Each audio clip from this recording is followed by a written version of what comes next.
is the Elsa Kurt Show. Oh, hey, hi. How are you, Clay? You. I'm good. I like how we pretend like we're just seeing each other for the first time right this second, and we weren't just chit-chatting beforehand.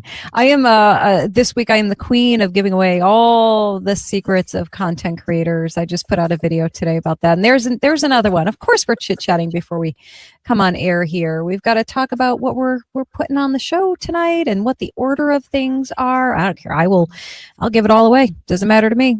And just catching up as friends and people. I mean, yeah. Listen, folks, some of you don't know this. Elsa and I have only actually met each other in person one time. Showed together 2.5 years. Yep. We had lunch together once. So it was so cool. It was like we see each other all the time, though. That was the funniest part. I thought, like, oh yeah, this is my friend Clay. Hey. Absolutely no different than sitting across from each other's laptops. It was. Yeah, isn't it crazy? Yeah. No, so funny. I don't know. People just click. That's just how it goes. Yeah. And that is the case. That is the case. As usual, you picked out a bunch of really great topics for us. I'm very excited for that. Yeah, it's been a busy week. Even last week was a busy week, and as always, the cycle keeps rolling. We are a little early this week because Elsa is traveling soon to go see those grandbabies she loves so much. But folks, it is Tuesday evening, 7:30-ish on the East Coast as we are recording, and we do have a bunch of topics. We've got international stuff, we got presidential stuff, we got all kinds of stuff, and we'll get started right after this. 7 weeks and still no sign of Nancy Guthrie. ICE agents hitting airports to fix the travel mess Democrats left us in. Gas prices climbing again because the world won't let us keep the strait open. Trump pauses on Iran while the UK plays games with our alliance. Joe Kent makes the rounds, stirring the pot. And is Las Vegas finally losing its shine? We're sorting the facts, calling out the nonsense, and keeping it real for real Americans. Let's go. I feel a little scared by that voice. It was like a horror movie voice. I was a little quite Vincent Price for all of us old people, but right? Yeah. It was very ominous sounding. Sorry, guys. Don't be scared. It's okay. Almost on the sinister side, I think. Yes. That was not intentional. Jeez, I'll have to remember that one for I don't know, like around Halloween time. My goodness. Very good. Oh, so right off the bat here, let's talk about the Nancy Guthrie case. So this is really crazy, and we're going to get into all the different aspects, opinion-wise, on the coverage of this, because what are people without having controversy about something, disagreeing about something, right? So she's obviously still missing. For those of you, just the recap, she is an 84-year-old grandmother snatched from her Tucson home on February 1st. And 7 weeks later, her kids, including, of course, Savannah Guthrie, are still begging for leads. They have $1 million reward on the table and 0 arrests. So, let's start with like kind of the human aspect side of this, which is, gut-wrenching, just whether it's somebody famous or famous adjacent or not. The fact that this is an elderly woman who was, abducted in the middle of the night, and there's ransom notes. I mean, this is the stuff right out of a movie, really, right? Like this is something you see happening in a movie, and of course, it's playing out in front of us.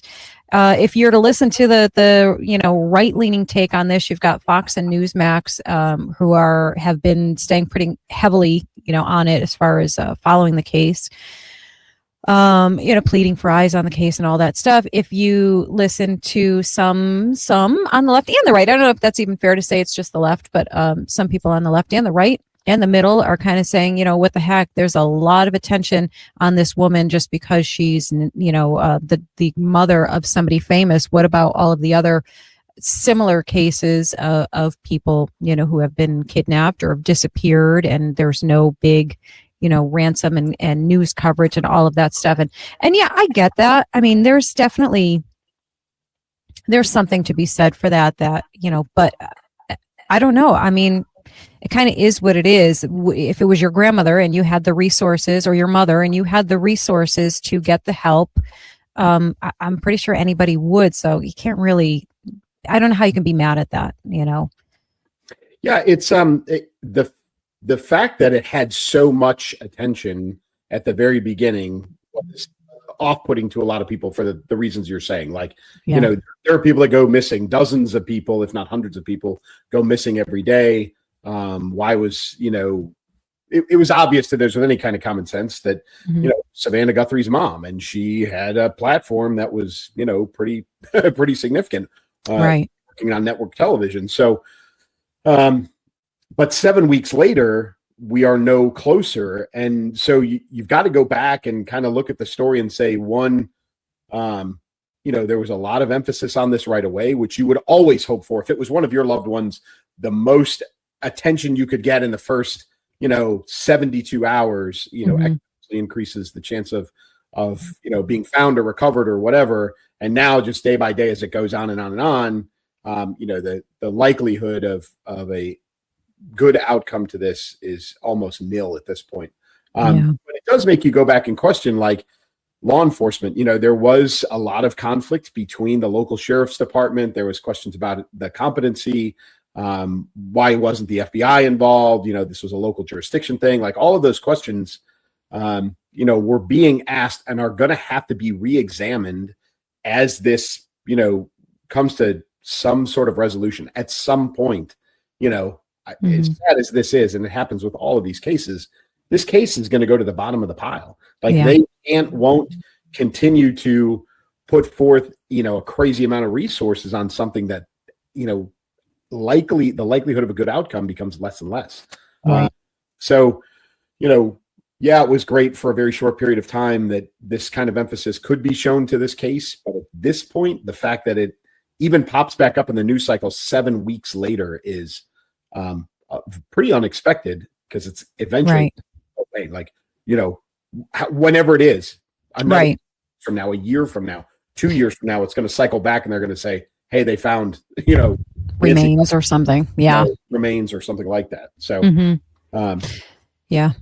it's, it is pretty wild. And again, to touch on the, media coverage of it, it's kind of a no-brainer. I mean, it is shocking when it's somebody who's, in the celebrity fame, well-known world. It's kind of a matter of course that will get more media attention. It doesn't necessarily mean that it gets more law enforcement attention. I mean, it can certainly, but it doesn't necessarily mean that. But geez, and I would say, based on one of the quotes here I have in front of me, the family just made a recent plea on her behalf, and the quote is, "We won't stop until she's brought home or laid to rest." So they're, obviously, they're being, realistic here as well, which, at this point you kind of have no choice. But like any family member in the same circumstances, they're holding out hope, because you need to, you need to cling to that. But no matter what, it is sad, and I think you would have thought with all that scrutiny, something would have happened a lot sooner. It seemed like it, like you said, it seemed pretty hot at first. Of course, there were missteps and questionable things, which always leads to immediately, all of the conspiracies to start up, and the speculations, and the, armchair detectives are hard at work solving the case from their living room or their basement, which is, I have such an extreme exhaustion right now with the whole thing. Hence that video I mentioned at the top of the show of, just kind of just calling out the whole, particularly the independent. And we talked a little bit about this last week, but the independent media world that I'm, it's certainly part of, we're part of it. But in the general sense, I'm real sick of what a lot of them are doing. And again, we touched on that last week. You guys can go back and watch that show. All of our shows, guys, are up on the platforms. You can watch those anytime. You can go back, and if you want to get a gotcha moment, that we said something and it didn't happen, you're welcome to go back and watch it and find it. But this is pretty consistent. We are very consistent in what we say. I don't think we deviate too much from our opinions, right? No, I don't think so. And if we do, we acknowledge the fact that we've changed, or that new information has come forward, and there's a reason to change. I think, we made some speculation, or at least I think we were relaying some of the speculation that was out there when she first disappeared about relationship with the Clintons and some other things. And those were kind of all over social media, as this was happening. And all of that has kind of faded away. all of that noise associated with this case has faded away. And really what it gets back to is the humanity of this, as you said, which is it's a family looking for their mother. Yeah. And, whether they've got a national platform that they can lean on or not, that's kind of where this is. And, I think the Guthrie family, we all wish the best for them, but I think the best for them at this point is just getting resolution on it. And I think that would help them exponentially. Yeah. It's a pretty wild thought that, like you mentioned 2 years from now or whatever, that, this could very, very potentially become like a cold case and something that just gets revisited at a later time. And, I hope for closure for them. You hope for the most shocking, surprising in a good way outcome here, that she is actually safe somewhere. But, realistically, that's probably not the case, but, prayers to them for sure. Absolutely. I'm losing my headphones every 2 seconds. They're dropping out of my ears here. That's all right. So let's see. And of course, if there's anything new that comes up with that, we'll revisit it as well, obviously. But right at the top of the show, Clay mentioned my travel plans. So let's talk about this. ICE is coming to the rescue at least some of the major airports, some of the hardest hit ones. I saw some video. I'm sure everybody did. Did you see, Clay? There were lines, TSA pre-check lines that were like around the building, out into the parking. 4 and 5 hours in some places. Yeah, I heard. Maybe you can add an airport or two, but I heard specifically Atlanta, Houston, Chicago. Orlando might have been one, or was it Tampa? There was one that might have been Miami, but there was a Florida airport in there. I, interestingly enough, haven't heard LAX. I did hear LaGuardia, but that also has to do with the that tragic incident that happened at LaGuardia. But yeah, so massive 4 and 5 hour wait times at some of the bigger airports, and I guess it was late last Friday or even early Saturday morning, it started to hit the newswire that President Trump decided that, to ease this because Congress can't unscrew themselves, that he was going to augment TSA with ICE agents. And of course, there was a lot of speculation. Is he serious? Is this really going to happen?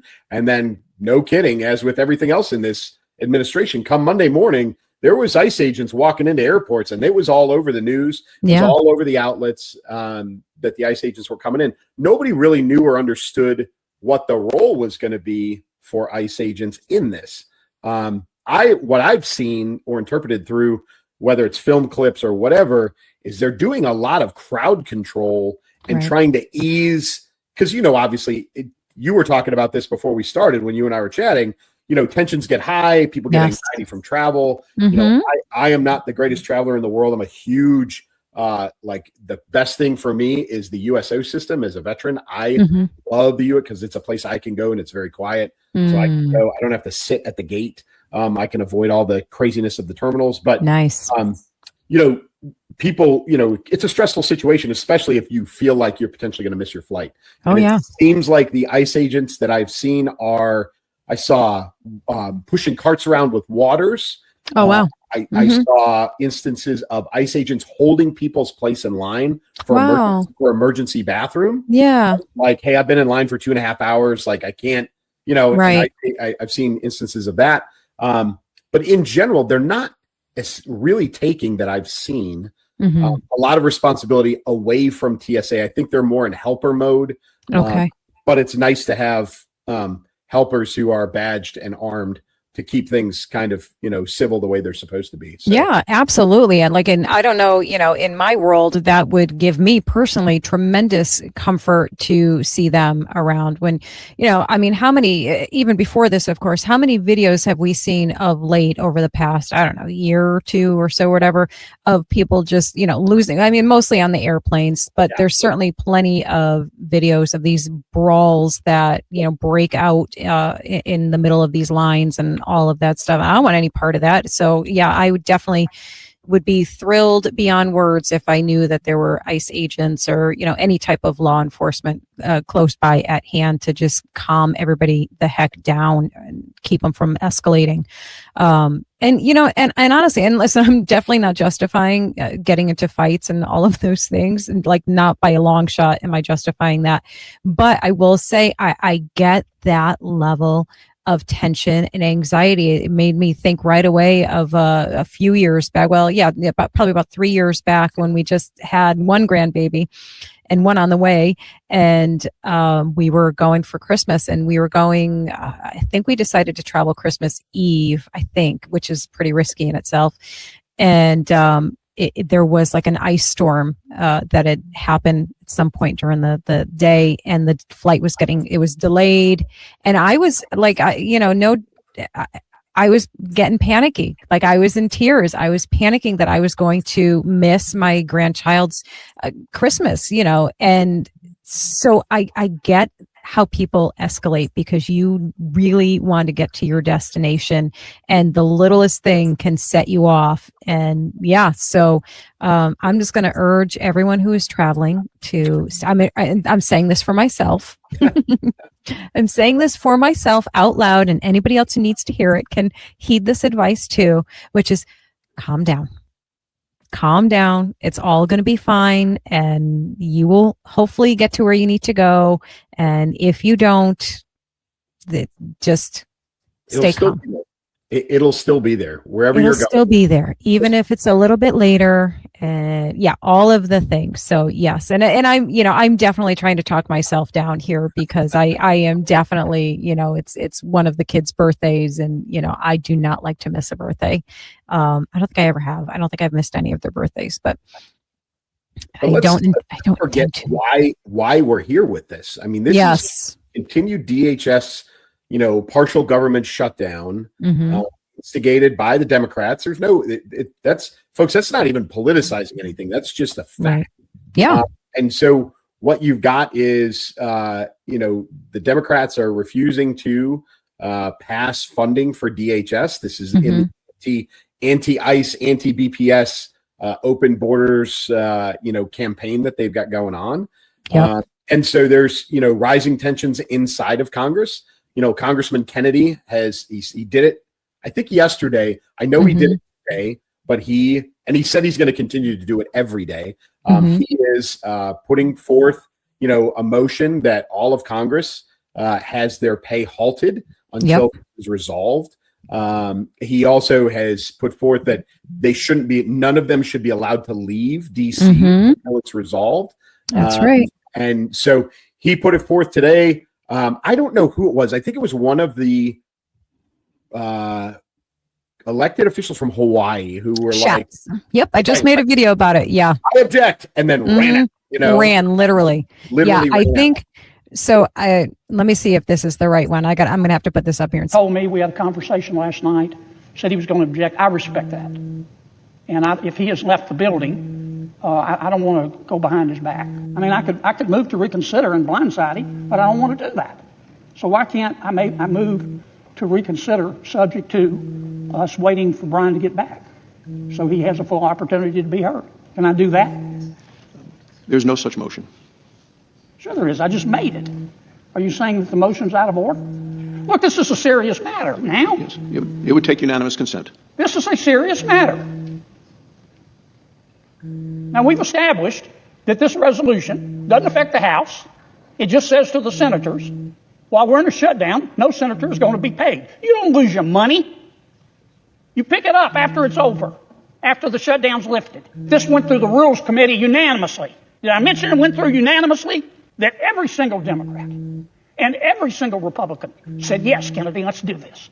So I absolutely love him.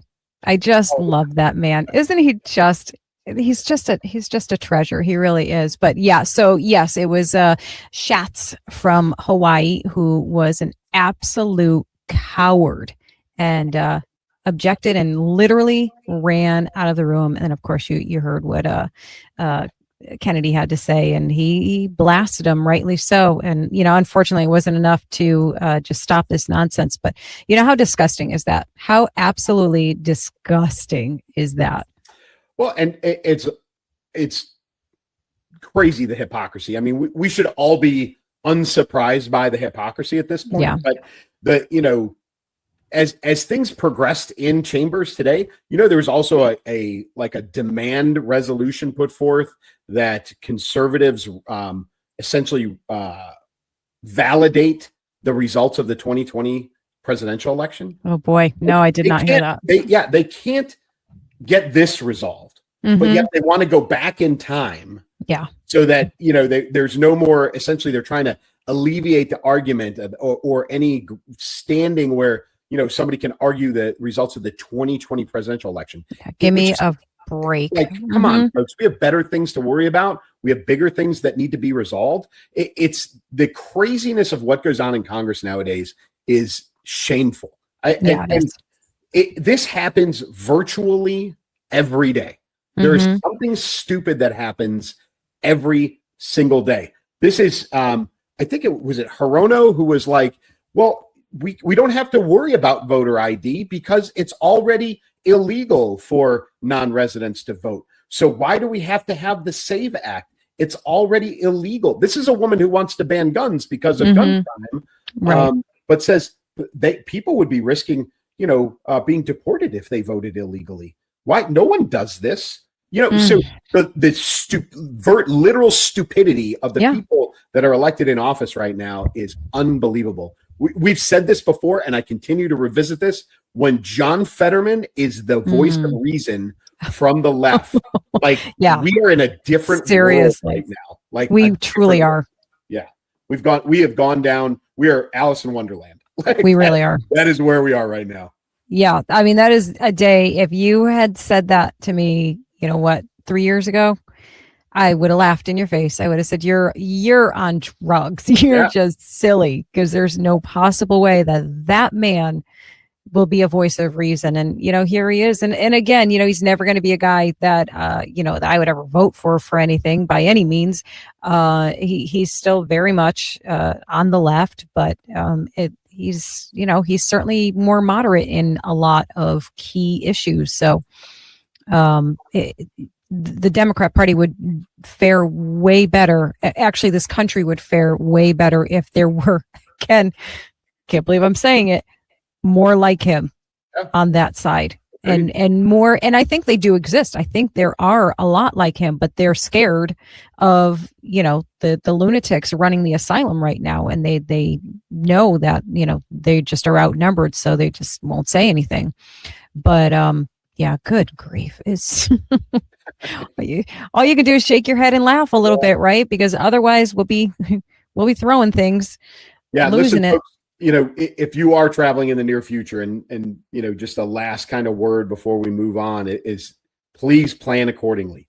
Yeah. We talked about this last week. Like, go to the social media or the website for the airport that you are using 24 hours in advance. Stay apprised, because it may be 4 and 5 hours wait time just to get through security. And so, you can plan ahead, you can be proactive, you can lower your own anxiety level and of that, of everyone around you by knowing and understanding what you're walking into. And even if it means changing your travel plans, but don't be that person who, shows up 2 hours before their flight. Like it has been since 9/11. But, don't show up 2 hours before and then have a panic attack and throw a conniption fit, in the security line because now it's 4 and 5 hours. And please, for the love of God, do not forget this come November. Do not forget this. Do not forget what they did. They did. And and let's not forget we are right at the edge of another pretty big travel holiday. Is it the biggest travel holiday? But it's no, but it's still a travel holiday with Easter coming up, and that is obviously it's going to affect a lot of people, a lot of things. So, like Clay said, and I'm going to repeat what Clay said last week. It was excellent advice that I took. Download the TSA tracker app. I have it up. I'll be keeping an eye on it between, tonight and early tomorrow morning to check where we're at. Again, I think we're pretty good for our location. It's not, a crazy busy airport, but traveling home might be a different story. I mean, stop, trap me in Florida. Oh no, make me stay longer with my grandbabies. Boo. Except that there's still thousands of college spring breakers down there, so I don't know how much of that. Yeah. Yes. Oh my goodness. So yeah. And with any luck at all, and it would take a whole heck of a lot of luck, maybe by the time y'all watch this, it'll be all cleared up and it won't even be an issue. We'll see. I don't think that's the case. Another thing we wish was all cleared up and not an issue, but it is. Gas prices are climbing again, but you can blame the strait, not the pump. From airport lines to straight to your wallet, gas just hit $3.94 a gallon nationwide, up $1 since the Iran conflict kicked off. Families are feeling it at the pump, while the Strait of Hormuz, is that how you say it? Correct. Thank you. I just had a panic moment. I'm like, that's not right. That's right.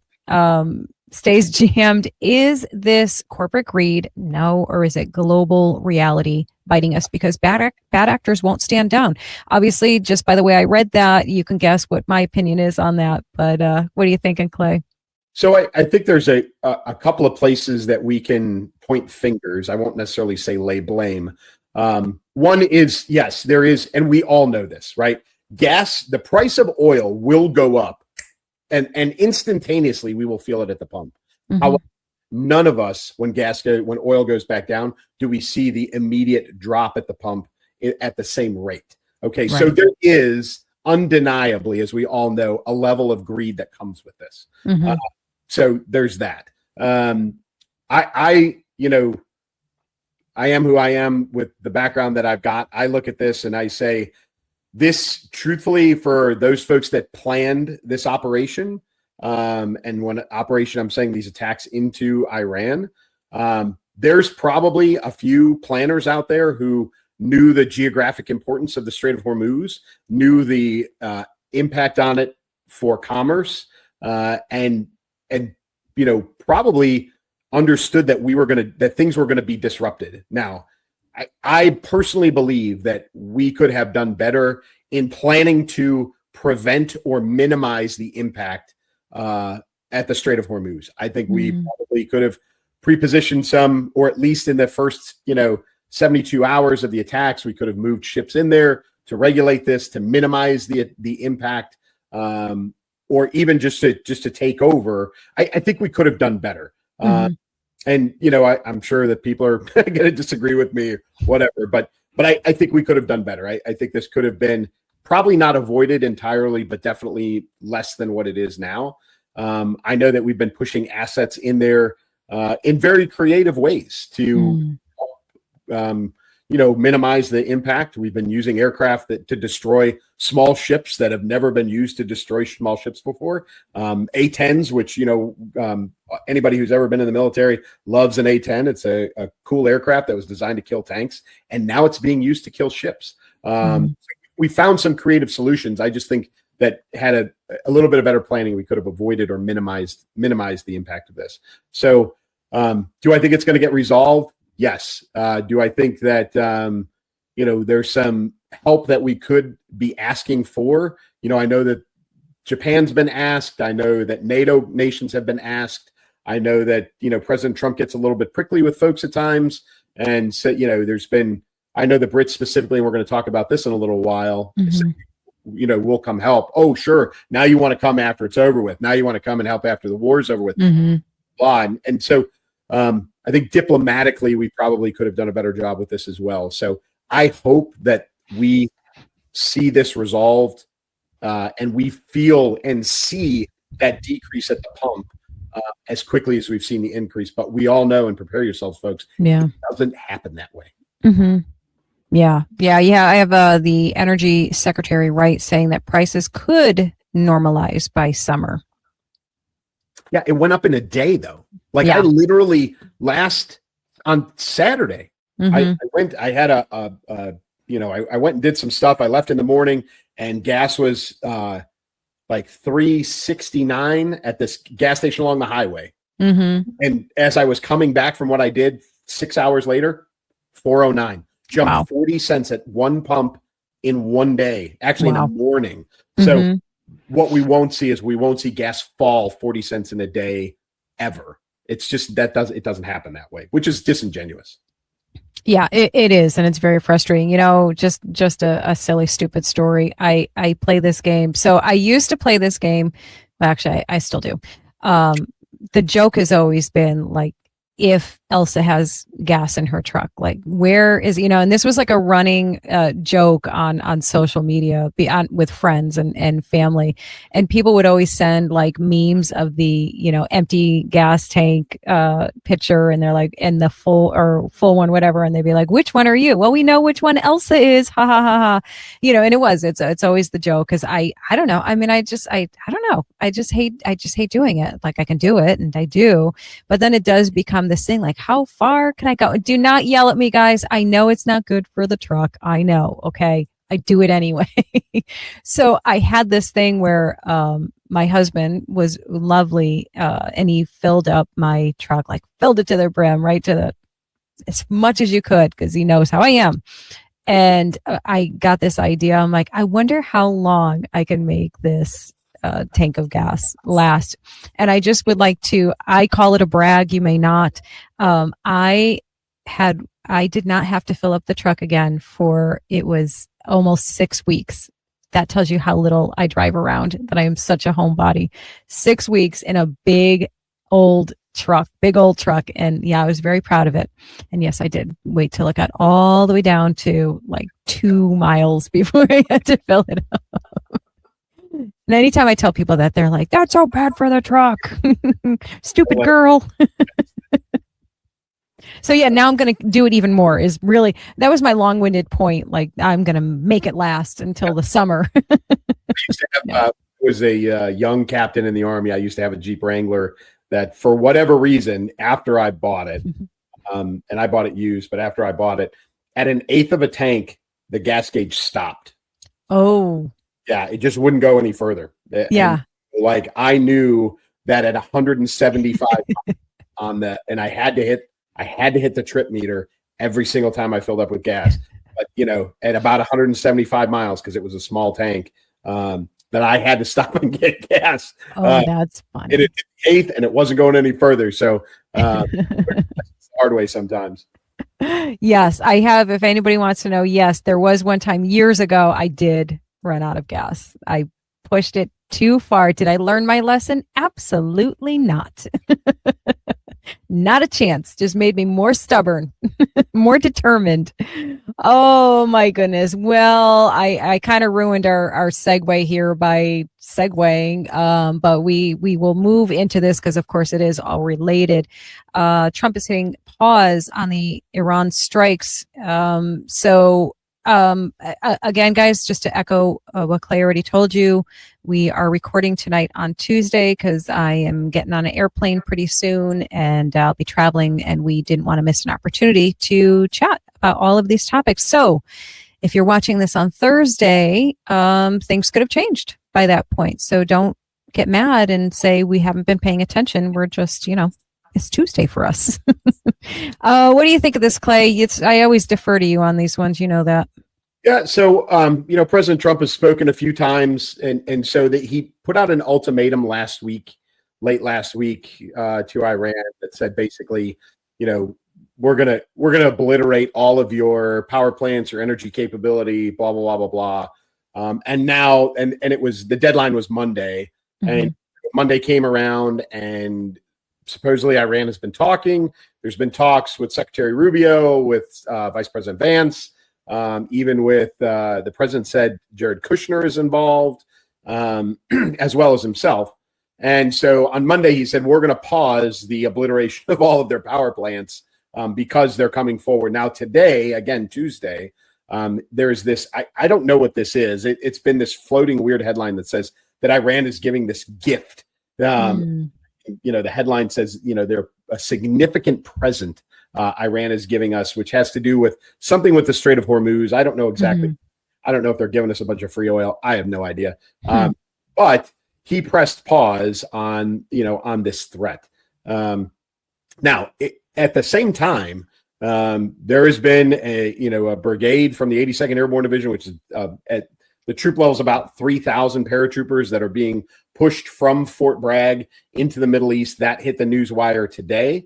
I confirmed that with personal sources that I have since I spent about 10 years in that organization and still know a lot of people there. So there are folks, that is happening. So we are pushing, troops forward. I know that Marines have been, if not alerted, from the United States. I think it may be some of the Marines that are afloat with the Navy, in the region have been told to be prepared for ground operations.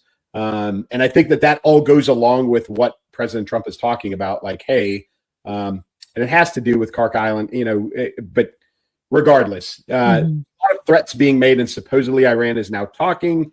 And so we're pausing strikes. Now, there has been, the president was trying to, make this deal. He was trying to, as he is, that's who he is. He's a businessman. He makes deals.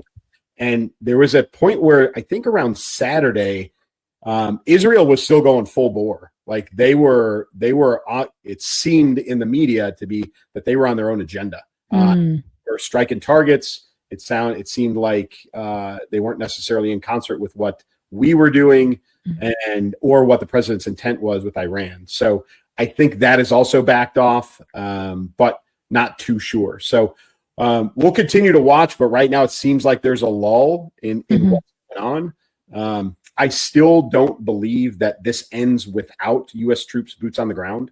And I also don't believe that we leave a Islamic regime, religious-based regime in place. So I think regime change is still on the agenda, and I think that requires boots on the ground. But for right now, it seems like we're all taking a pause and a breath, and we're going to see how this works itself out over the next few days. Yeah, it's such a tough one because, because of the history of that region, it feels like there's only two options, and one of them is to completely and utterly obliterate them, and the other option is to step away from it and just not.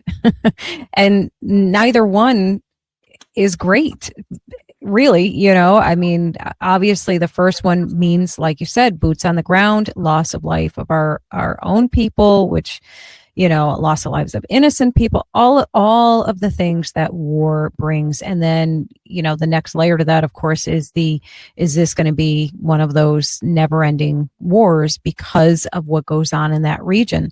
But the flip side of that also, right, is that, like, these are people who chant death to America. They're not content with just staying in their little pocket of the universe and just being left alone. Like, you could actually respect that. Like, if they're saying, just let us be, we're going to do our own thing. Nobody bother us and we won't bother anybody. That's obviously, we all know that that's not the case. So I don't really know what the choice is here. And I know that's the constant argument, and I'm not offering a solution here. I couldn't possibly, but, I don't know. It's so hard. And I think for like the average Americans, which is what I consider myself, it's so overwhelming to think about, because what's the answer, Yeah. And we're trying to find the best of a bunch of bad options.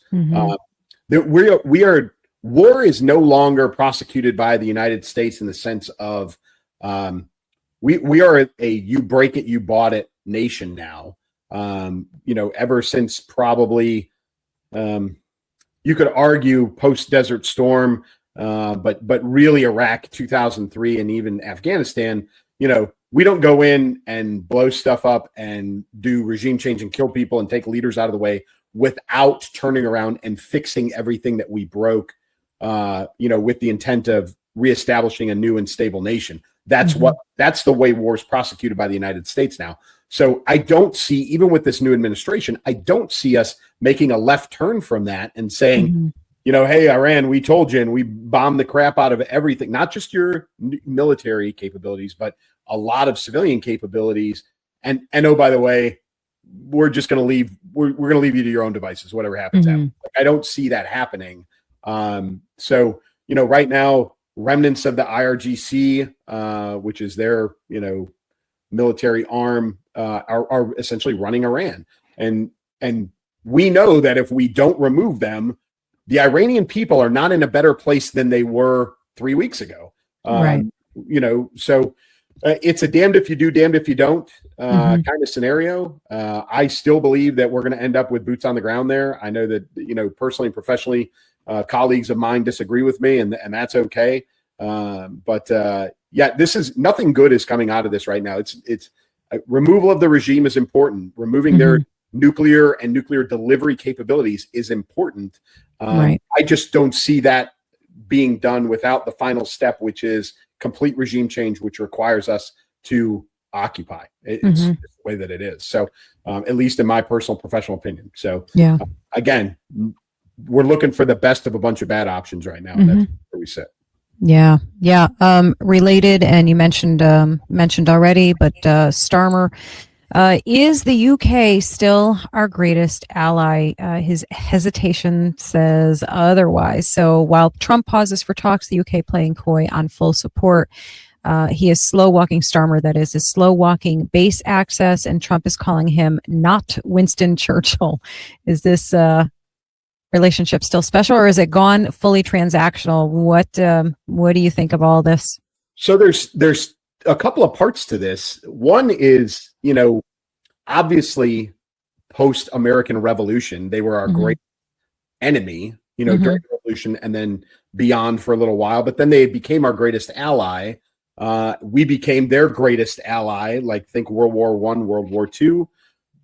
England and the UK specifically was still very much an empire in the sense of they had a global presence, not a regional presence, but a global presence. And that global presence required global capabilities. They have, in modern times, degraded their own military to the point where they cannot be a global presence. They don't have that capability. And they're not alone. There are very few nations left in the world that have global presence, right? Us, China, Russia, a few others. There's just not many because it's become very expensive. Right. Now, that's militarily. Now, politically, are they still our greatest ally? I think in the last few weeks, with this newer, most recent administration in the UK, we are finding that they don't have interest in the same ways that we do outside of their own personal interests, which have now become very regional, right? The UK is not globally, truthfully relevant in a lot of cases, which they always were up until most recently. Their Navy is shrunk down to almost nothing. Their army is shrunk down to almost nothing. They're going through, reductions like worse than we are or have been. So where does that leave us, right? And, President Trump is not a fan, and neither am I, of NATO as it exists now, although it's on the upswing. So where does that leave us in terms of allies? I think we're revisiting some relationships. I think Japan right now is a great relationship that is, growing with the United States as far as militarily. A lot of people don't know Japan keeps a defense force, the JDF, which has been since the end of World War II, a non-deployable, non-offensive capability, very specifically because of World War II. We're seeing a different relationship with Japan. But I think where we're all sitting right now is our greatest ally, unfortunately, is also very regional, and that is Israel. Israel is our greatest ally, but truthfully, Israel only has a focus for what regionally affects them. They're also not a global power. They have global interests because so many things affect them, but they're not a global power because they have no reach outside of the Middle East, truthfully. Right. So I personally don't believe that the UK is, I don't think we have a best buddy anymore. I really, really don't. I think we're sad. We're kind of floundering right now. Some of it is our own doing. Some of it is a refocus or a change of thought, but some of it is the nations that we have traditionally been allied very tightly with no longer have the capability. UK being one of them. Canada, politically, we don't have a lot of agreement with. So that is, a challenge as well. Australia, New Zealand, and the Pacific Rim, very, very important. But they're not the same, right? Outside of the Pacific Rim, they don't have a lot of interest in other places. So I think we're standing a lot on our own right now, dependent on the situation. And you can see the response to Iran in who is offering a hand to help and Right. who is not. Yeah. And Keir Yeah, it's an Starmer eye opener is a for great sure. example. Yeah. Mm-hmm.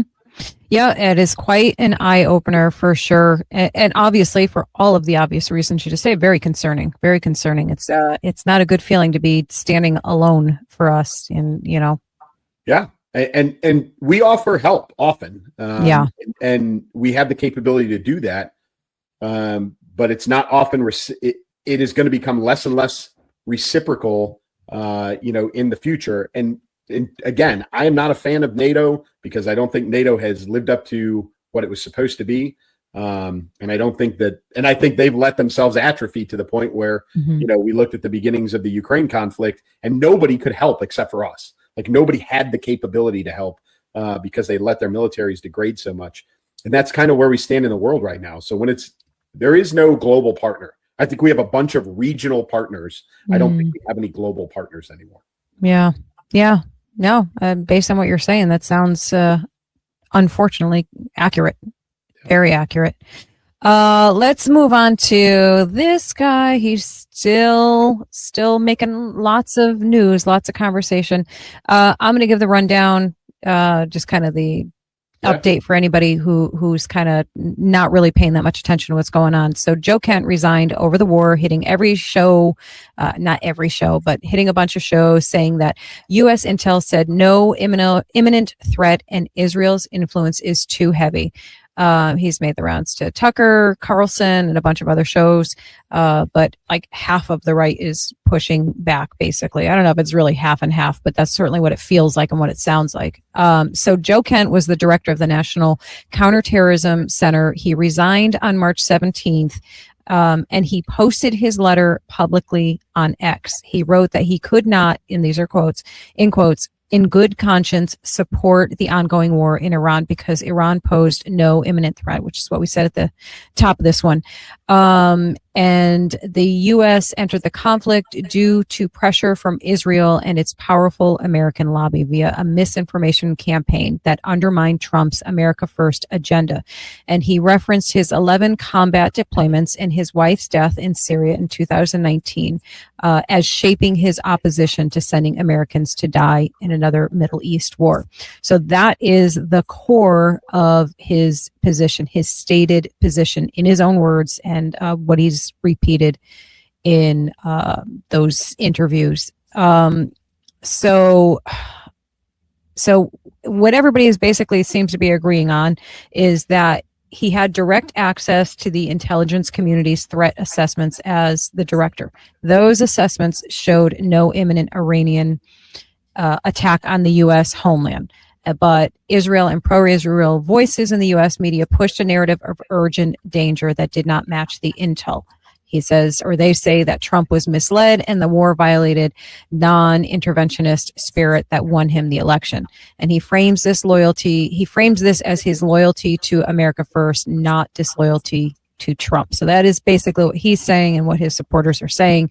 The Trump administration on the other side and the pro-war conservative side is calling the resignation a good thing. And Press Secretary Caroline Leavitt said that the letter was rife with inaccuracies and insulting, specifically rejecting the no imminent threat claim. So this goes on and on and on. This just kind of gives everybody the glimpse of what both sides of this conversation are saying.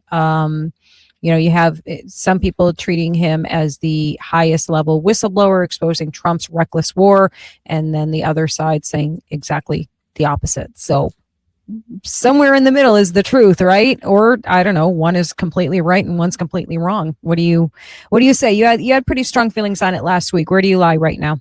Yeah, I don't like the optics of this because he did immediately run to do a Tucker interview. He immediately ran and did Megyn Kelly. He was seen, and we did a whole segment on this last week. This crowd of people. He was seen at a public event with Candace Owens, right? And then he did a live shot, and I didn't see it, unfortunately, on Sean Ryan yesterday afternoon, who I'm also a fan of. Listen, I support Joe Kent's decision based on what he knew to walk away from his job. He decided to do it publicly. His decision, okay, fine. A lot of people had a lot of heartache with that. The optics of doing it publicly and then running to do all of these interviews combined together is a bad look. It destroys a lot of his credibility with a significant portion of America, because you've as much as he talked nicely about President Trump, and truthfully in all the interviews he didn't go after President Trump. It was all very respectful, but the fact that he did it with those people makes it very polarizing. I don't appreciate the fact that, and we said this last week, just because you're a veteran doesn't give you a pass. But what I've seen from a lot of folks who are hard right in the MAGA world veteran community is this guy who, again, operated at the highest level of things. People have completely dismissed everything that he's done, including the fact that, he had the highest clearance intelligence, accessibility that you could possibly imagine.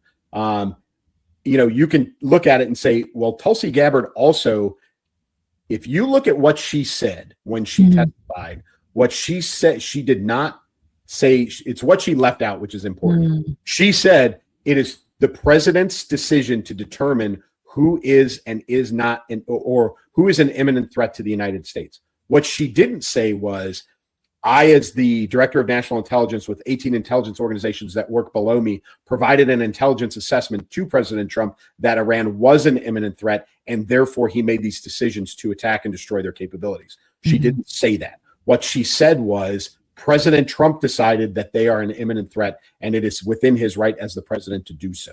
Now, it's very important that she said what she said and how she said it.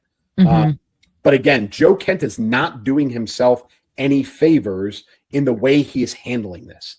And so I think it's sad that, like I said, there's some veteran influencers out there and some folks that, are online who did a lot less than he did. And truthfully, I could go on there and speculate about their own service, right?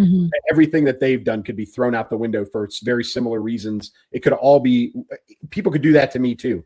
And that's fine. I get it. And people say, well, Joe Kent knew what he was doing, when he put this out publicly. Okay, fine. So be it. Right. But I think he and what he did and why he did it is being dismissed way too quickly. And he's not helping his cause by handling it the way that he's handling it with those specific media personalities. Right. He would have been better off going to go toe-to-toe with Jesse Waters. He would have been better off going toe-to-toe with any other mainstream media and defend his position than he is, truthfully, by going to more polarizing people and looking, and looking to them for validation in what he did. So I don't think he's handling it well. I still think, what he did based on what he believes, I think was the right thing to do. But again, he's not helping his cause. No, he's definitely not. It's, I think it's just made things a lot worse because obviously this is such a divided group right now on, very key things. And, you have a pretty large segment of the right that right now is, full on dismissing, of course, Candace, now Tucker, now Megyn Kelly, and, feeling that they've kind of really gone off the rails. And like you said, and those are the ones that you chose to align yourself with, so to speak. Optics wise, it's not good. I would agree with you that, based on his statements, if that's how he feels, then he should have resigned. If you don't agree, and you can't, as he said, in good conscience, support that or work under those circumstances. I don't really see that there's any other choice in that. But again, just echoing you really that the route that he chose to go is certainly questionable. And it's the whole thing is just unfortunate. There's nothing worse than for the perceived enemy, which of course would be the left, to see to see us fracturing so hugely. And listen, this is going to be, people still argue Iraq 2003 and WMDs. And this has the potential to be exactly the same thing. So this debate will go on for a very, very long time. Let's go. I mean, is this lighter? I think it's lighter. It's lighter. It's a little lighter. Are you folks? The topic is, I read an article about Las Vegas is really, they are hurting right now for a lot of reasons. Gambling in person is down because of the availability of online gambling, but also local state laws. There's more gambling. There's more casinos in the United States, where Vegas and Atlantic City used to be these two pockets that you could go and gamble, but now there's gambling everywhere. Vegas is also pricing itself out. Like it's the prices of everything are, crazy out of control in Las Vegas, and Vegas is dying. Like they are way, way down in like March Madness right now as the basketball tournaments are going on. They are down, I think, 15% in-person sports betting. That's a lot of money, folks. Because you've got the availability of all of the online betting sites, sports betting, et cetera, et cetera. Are you a Vegas girl? Were you ever a Vegas girl? Have you ever done Vegas? So many, many years ago, there was a stretch where we went like every year. It was probably like maybe, I don't know, three or 4 years running, something like that. And I kind of had a love-hate with it. Like, I'm not a big gambler, so I was that little old biddy that sat there with her penny slots, and that was like the extent of what I was willing to do. I loved it for the shows, absolutely loved the shows. It was the first time I ever saw a Cirque du Soleil show, going back, more than 20 years, 20 plus years now at this point. And oh my gosh, it just dawned on me. I'm sorry, I'm taking a moment here to realize that was that long ago. Wow. But again, don't shame me, guys, please. Once upon a time, I was a smoker. And at that time, you're okay. I was. Thank too. you. Yeah. Were you? Oh yeah. That actually surprised me. I was through high school and college, and then as culture of the Army took hold, I chewed tobacco for a very long time. And then because I was running every day. I got rid of that a couple of years ago and have been a good boy since. Good job. Good on you. Yeah, I quit probably like 30 years ago now. And or I don't know, like 25 years, something like that. But I was still like a new-ish non-smoker. So I'm the worst kind, a former smoker. Everybody says we're the worst ones. And Vegas, it's just everybody's smoking and it's everywhere back then. And I couldn't, and I wear contacts. So I spent like the whole time I was there like this, because I couldn't see, because it was like just destroying my eyes, all the smoke. And, so yes and no, there were parts of it that I enjoyed quite a bit, and parts of it that I just did not. Now, since I had gone like several years in a row, I actually got my fill of it. Like, I'm over it. I'm done. I don't care if I ever go again. Which, apparently that's kind of a consensus. People are like, yeah, you know what? I'm good. And obviously your point there that you made that, there's so many casinos and online betting and all that stuff, which, by the way, I think it's a terrible thing. I think it's awful. I think the access to gambling and betting and all of that stuff. And, no, I'm not this little Puritan, Dudley Do-Right by any means, but it's just another part of societal decay and decline. It's just, inviting people to more excess, and gambling is another one of them. And we all know this. Gambling is one of those things that absolutely has destroyed families and robbed people of their income with addiction and all of that stuff. So I think it's right up there with having pot dispensaries on every corner now, and all of the things that, that just basically tell society, you can do whatever you want. It's okay. And it's not okay. So I'm not really sad to see that. I'm sad for the people that work there. I mean, these are their livelihoods, and, that means that they're going to be losing their jobs at some point here. And it does make me a little sad as an Elvis fan to think of it as, like a end of a different era, what we picture in our mind. But Yeah, I do enjoy playing poker. It's about the only gambling that I enjoy doing. There are now, poker rooms in a lot of places outside of, and then again, local casinos being available. I don't enjoy the quote unquote excesses of Vegas, as I don't drink anymore. So like, I like going to Vegas to play poker and things like that. Yes, I do. I don't really go to shows. I don't enjoy shows. And I don't drink. So I can do most of the Vegas stuff that I enjoy doing, which again is playing cards in a lot of places where I don't have to travel. I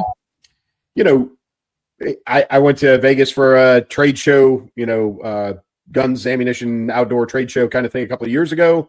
Had a good time. But that's really about it. Do I have a need or a desire to go back to Las Vegas for any reason? No, not really. Yeah. I agree with you. Online betting is dangerous. I'm the guy who, when I go play poker, I walk in there with $200. I don't have my ATM card with me. Yeah. The $200 is gone, or I get tired enough. I get up and I walk away from the table and I go back to my hotel room and go to sleep. Right. But online betting for a lot of people, when it's tied directly to a credit card, is super, super dangerous. And I agree. I think it's something that we've probably gone a little too far. We've tipped the balance, I think, in the wrong direction on that. Yeah. But Vegas is paying the price for that. And like you said, now you're talking about people's livelihoods. You're talking about a lot of people who are out there, working, et cetera, et cetera. Yeah. And so there is, things felt throughout Vegas when the gambling goes down, then all facets of tourism go down. Right. So there's less gambling, then there's less hotels, there's less restaurants, there's less rental cars, all of it is less. Everything. Yeah. So it's Vegas is it's a unique place. Again, I do enjoy it, and I don't want to see it die, but I think it's outgrown itself and it hasn't adapted well, in a lot of cases. So, folks, if you're a Vegas people and you haven't been in a while, you might want to check before you go, because might want to. Changing very quickly. Although I will say there is one Vegas attraction that I do and would and hope to at some point go to, and it might not be what any of you think it would be, or maybe I tipped my hand a little. There is an annual, I'm assuming it still goes on, an annual Elvis convention. It's going to happen, guys. It's going to happen. I definitely want to go to the Elvis convention. We've gone to small, local-ish, regional kind of ones. And let me tell you, if you have never been to an Elvis convention, we call them the Elvi. It is so much fun. So much fun. I get giddy over the whole experience. So for those of you, which is probably most of you that didn't know, I am an off the chain Elvis fan. So whatever. Well, it's funny because I go when I have been to Vegas in the past, and I was stationed in California just 2.5 hours from Vegas for a year. And then I've made a couple of other trips, but I've done the other things besides the gambling. Like if you've been out, Stratosphere has a bunch of stuff on the roof. There's some attractions and rides on the roof of the Stratosphere, including being able to jump off at 850 feet off of the Stratosphere, which I have also done. What a surprise, Clay. What a surprise. What I haven't done is there's a zip line that you can go across the strip. And that one is still like on the bucket list. I got to do that one too. But I do like zip lining. I would probably do that one. I would do that. Yeah. I love that actually. I had there's a place in like New Hampshire or something that we've gone to, and it's like a whole course. It's all zip lines, and there's like a couple of rappels, and then there's these like 3 rope bridges. Yeah, dude, you can send me from tree to tree on that zip line. I could even deal with the rappelling. I was okay with that. It was those stupid rope bridges that I was really like not okay with. Go figure. But anyhow, I digress. Vegas, man. I don't know. It's sad in a lot of aspects because that obviously is, that's such an iconic place, movie. I mean, you name it, everything, just that the whole aura of it. So it is sad to see something that has so much nostalgia. Simultaneously, for different reasons. If you haven't been to Atlantic City in a while, Atlantic City is very different than it used to be. Like Atlantic City is don't walk the boardwalk at night, unsafe. Right? There is a methadone clinic right in the middle of Atlantic City. Drug Jeez. use is out of control. Oh, That is a go into the casinos and stay there. wow. Go outside kind of environment right now, at least not at night. So Yeah. yeah, it's very interesting to see those two locations devolve, as a lot of people have predicted, as modern day Sodom and Gomorrah, but it is what it is.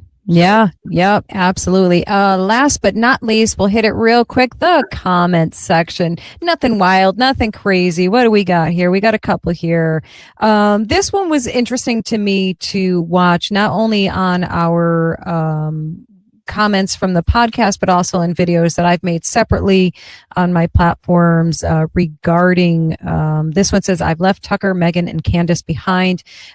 This was actually even more of a general sentiment that I've heard from people, because I actually expected a lot of aggressive pushback similar to what I got with just Candace alone. And I think that tide is turned quite a bit, that a lot of people are seeing the same things that I or we are seeing with those particular people and that group. And you know, I mean, all I can say, guys, is what I said in my video. I think I put it out today. I don't even know, tell you the truth, is that you should not be looking at, these are podcasters. They are content creators. They are, they're independent media. Yes. Are they journalists? Not so much. Maybe Tucker was once upon a time. Megan definitely was more of one once upon a time. But you know, they're going where the clicks are, they're going where the ratings are, they're going where the money is, and they're going very, very tabloid in their approach. And if you like that, keep watching it. If you know you don't, then don't. I mean, I'm in the don't category for sure.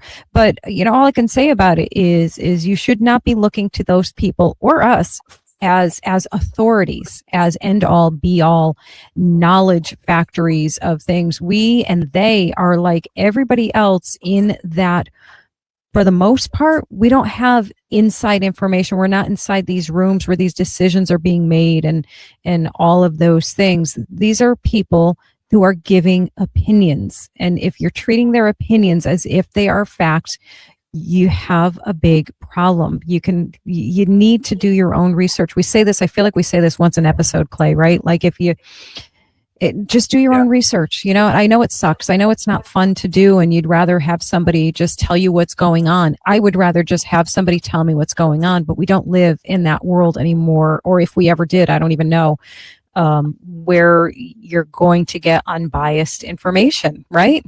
Well, and you and I say this all the time. We are not journalists. We have never claimed to be journalists. Right. We are people who provide an opinion. And that is where we sit and have always sat there. But I did see a comment, and I should have screenshotted it, where somebody basically was like, "Oh, you guys are criticizing them. You guys are criticizing." I think it was Candace specifically. Like, "Oh, big surprise, the Elsa Kurt show." You know, blah blah blah blah blah. And I'm like, well, that's the difference, though, is that we have never claimed to be anything but, you know, editorialized. Thing. Like that's all this is, and we've been very, very transparent about that. So, you know, and that includes our opinion about them. You know, right? Yeah, like that's just an opinion. It's our opinion. We don't like it. You know, right? But you've got another one. I do. Where is that one? Wrong one. Let's try it again. This one's tiny. I'm going to read it for you. It says, I hear your thoughts on Joe Kent, but I don't agree that he's being canceled. Quite the opposite, really, given the media tour he's been doing and the conversations being had on both sides concerning him. Again, this was one I'm going to be honest, Clay. I thought you were going to get a lot of pushback. I thought you were going to get a lot of angry fish shakers in that. And that really wasn't the case. I mean, I'm sure there were some, but I honestly didn't even see them. But like I said, I'm sure there's some.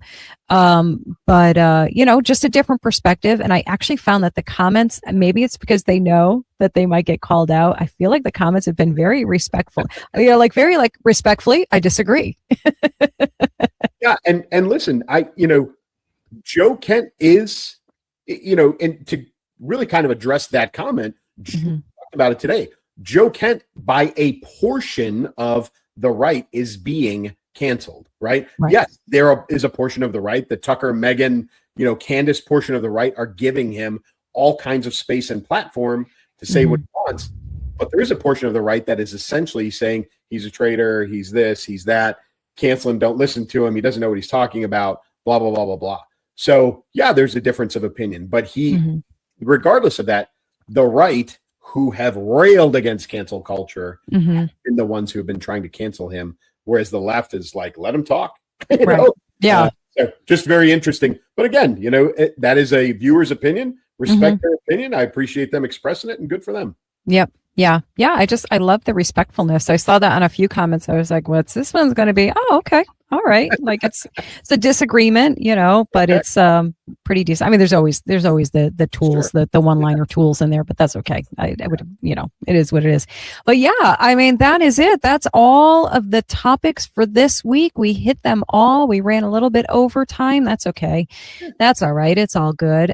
Clay, would you like to close them away? I'll say one thing, which is, I cannot wait to get on that plane to go see my babies. Okay. Now you can close them out. Yeah. Safe travels to you. And I think, is it me next week? It is. Clay is going to hold down the fort next week, guys. Yeah, I may bring a guest on. I'm not positive yet. I'll do a little something different, but Elsa will be enjoying the grandbabies next week on a little bit of a vacation. So you will have me and potentially a guest. And so safe travels to you, young lady. And from me, as always, keep moving, keep shooting. Take care, guys. The headlines will change by tomorrow, but the patterns won't. Thanks for spending this time with us. We'll be back to keep asking the harder questions and telling the quieter truths. Until then, stay grounded, be discerning, and we'll see you next time.